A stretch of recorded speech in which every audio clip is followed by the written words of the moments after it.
5 కోట్ల ఆంధ్రుల అభిమాన నాయకుడు నారా చంద్రబాబు నాయుడు 4వసారి ముఖ్యమంత్రిగా ప్రమాణ స్వీకారం చేస్తున్న సందర్భంగా అభిమానులు బత్తలపల్లిలో భారీగా పాల్గొని సంబరాలను నిర్వహించారు.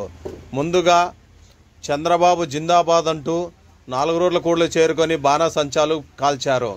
అనంతరం కేక్ కట్ చేసి శుభాకాంక్షలు చంద్రబాబుతో పాటు ఆయన మంత్రివర్గ సభ్యులకు కూడా శుభాకాంక్షలు తెలిపారు.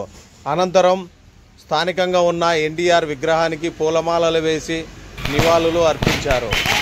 ఈ కార్యక్రమంలో నెట్టెం మల్లికార్జున, నెట్టెం అశోక్, నెట్టెం రామకృష్ణ, బాబు, బొమ్మినేని శ్రీరాములు, సురేంద్ర, జాంపుల అప్స్వామి, బొమ్మినేని అప్స్వామి, ప్రతాపు, పల్లబోతుల శ్రీరాములు, నాగరాజు, అభిలాష్, నాగార్జున రెడ్డి, రాము, సతీష్, అశోక్ తదితరులు పాల్గొన్నారు.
గుళ్ళు